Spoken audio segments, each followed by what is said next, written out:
لا بدي اروح. وين بدك تروحي؟ تروح روحك ان شاء الله. يا بس انت عندك اهلك شوفهم وانا كمان بدي اروح اشوف اهلي. بدي لا اسافر. تعال او كرمال الله، حجزت لك والها براسي قد الطبل.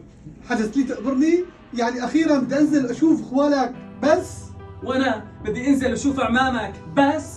ان شاء الله يا بي راح تشوف كل قرايبينكم، بيت جدي وعمامي واخوالي. وش قد دفعت لك ابني؟ $200 لكل واحد. قولي على قامتي $600. هي ما عدا اجار الطياره، شتني ما بروح بالباص، عصي بيوجعني. كل شيء العصه. خلص وليك شو عم تبربري؟ يا بي ان شاء الله لا تعلقوا، خلص راح احجز لك الك والها، المهم تكونوا مرتاحين.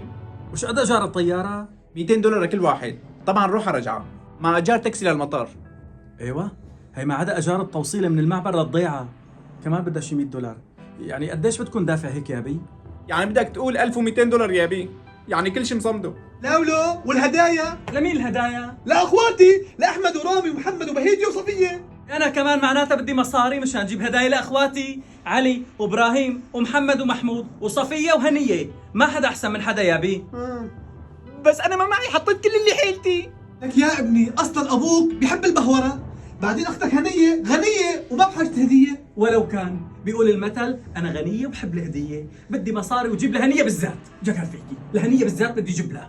يا امي هدوا مشان الله، يعني بدكم يعني حط $2000 مشان اجازه؟ شو عم بلمهم بالكريك؟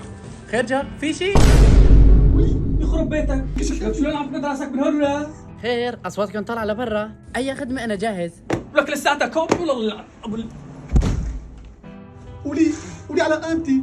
يا فضيحتك يا هدى، شاف غيرتي بس ما كنت حركت مشاعره. حركة مشاعره؟ صار لي 30 سنة اخدك ما تحركت مشاعري. بدها تحرك مشاعره قال طلع على امك طلع. الله وقت مشاعركم، الله وقت مشاعري انا، حسوا فيني بدي جن. خلص يا بي، خلص، انت اعطينا المصاري لنجيب هدايا وكتر الله خيرك والله يرضى عليك. تكرم يا بي. خبري اذا قلنا ببيع جوالي وبروح على الوكاله باخذ برات بالتقسيط وببيعه، وباخذ غساله بالتقسيط وببيعها. خلص يا بي، المهم تنزلوا اجازه. المهم ننزل.